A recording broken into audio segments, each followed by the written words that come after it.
Hey guys, what's up? Fan here, and today I just wanted to give you guys a quick tutorial slash look at this new game that I've found. It's in the beta stages. It's called Brawl of Ages. It's like a 3D card game, and so far it's been pretty fun. Just noticed that there weren't really many tutorials or anything out there on YouTube, so wanted to chime in here and make a quick one of my own, and maybe make some more videos about this game if there's interest. So I actually started playing this game like 3 days ago, so I'm still relatively new at it. But it's a relatively new game, and I think I have a pretty good grasp of what's going on in it. Been climbing their ladder in game here, and currently ranked six after just 3 days. So there's definitely a lot of room for any newcomers that want to come play this game to climb. Right now, I believe it's still in beta, but there's keys floating out there, and you might be watching this one at a time when this game is free as well. So without further ado, let's go ahead and jump in. So how do you play this game? Gonna go ahead and go into a practice game real quick here just to explain the basic concepts of the game.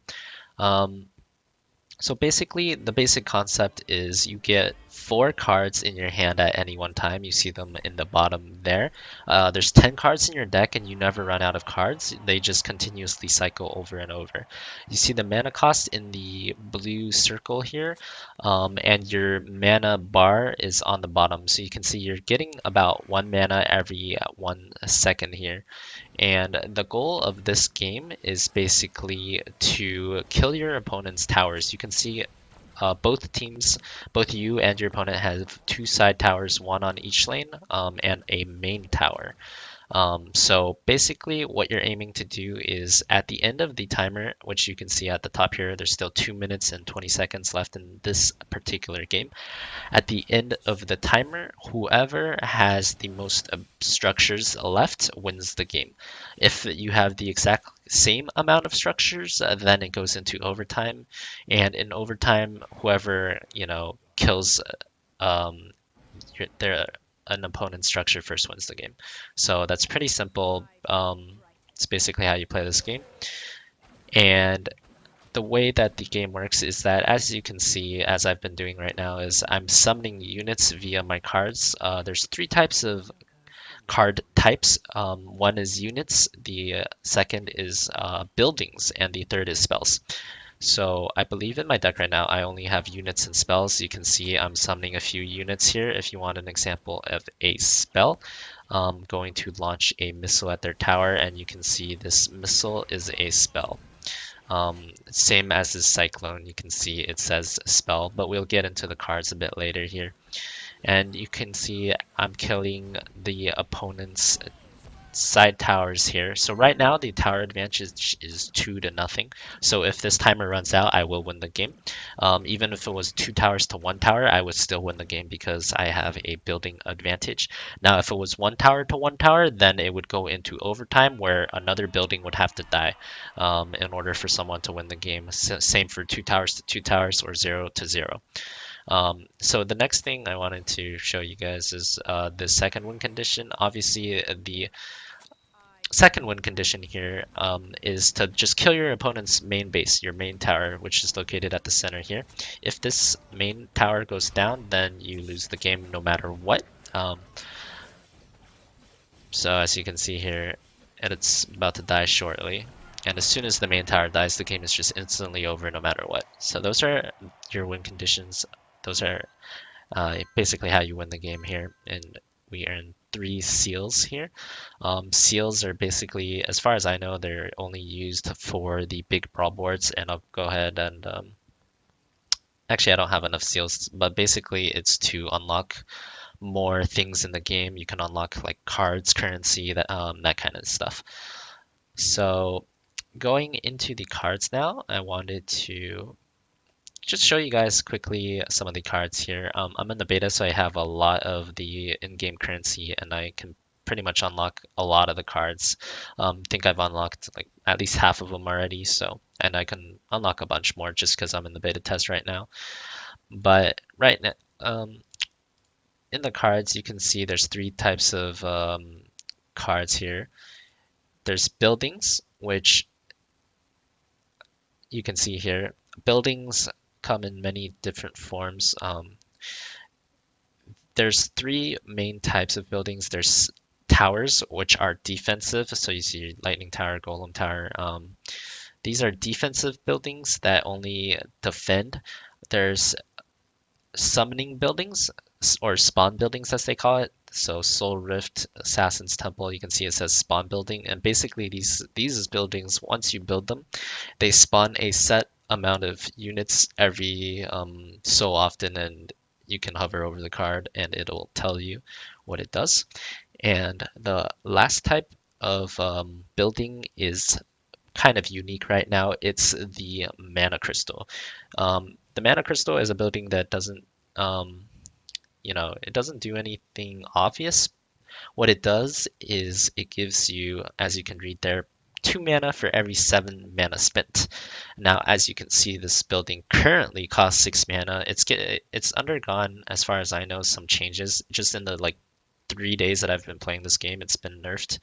Um, and and then like changed again. So it's gone 2 changes in like 3 days. So I'm sure this won't be the same mana crystal you guys see, but basically in this iteration, you can see that you need to spend 21 mana to get 6 mana back. So you need to spend 21 mana in order to break even. Um, and then any mana you spend above 21 mana, you get like a net gain of mana, right? So you can kind of understand how mana crystal works there. And you have 20 seconds to do that as the mana crystal lasts for 20 seconds. So those are the buildings. The second type of cards you can get are spells. Now spells, they do all kinds of different things here. Um, you have some cards such as Arcane Larceny. Just read what it does. It copies a card from your opponent's deck. So you have some cards that do those. You have some more like nuking spells, such as Cyclone or Rocket Barrage. These are kind of just nukes that you can use in response.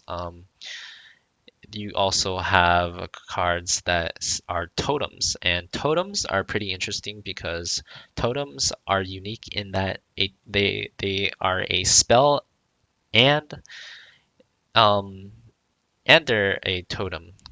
Actually, I thought they were a spell and they were a building, but I guess it says specifically totem. So I guess most of, if not all of the totems are actually spells. And that's pretty relevant because you're going to get into some card combos.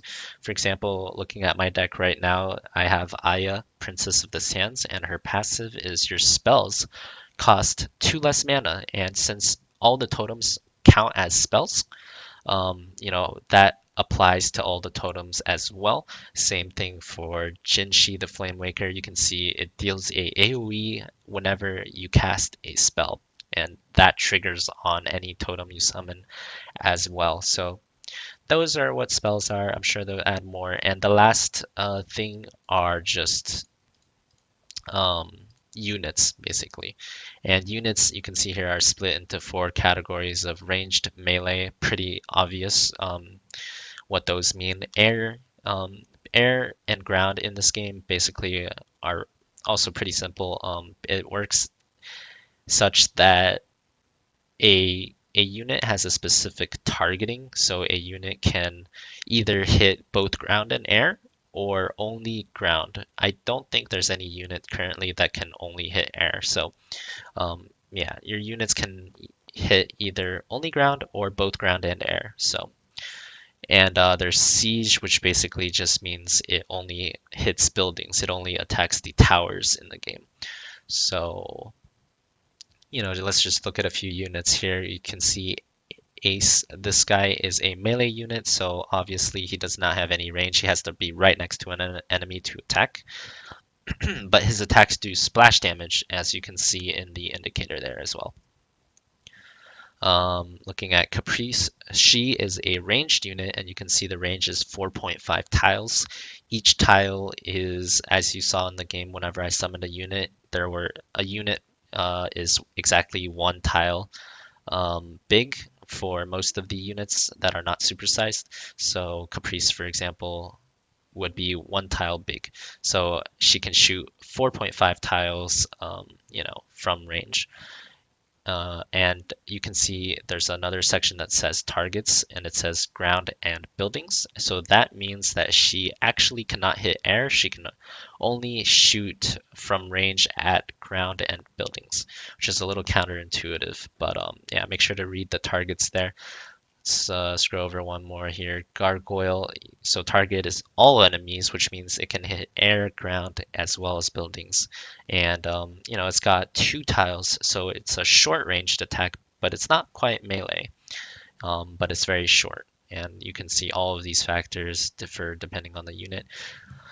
But yeah, that is kind of my really quick tutorial on how to play this game. I'll probably make some more videos giving you guys actual gameplay, and I'm sure I'll make more videos going over a lot of other stuff in the game as well. But this is just a quick primer. Hope you guys enjoyed it. Make sure to follow this YouTube channel if you enjoy these type of videos. And yeah, I'll be looking forward to coming back with some more videos. So thanks for watching, guys. I'll see you guys next time. And until then, peace out.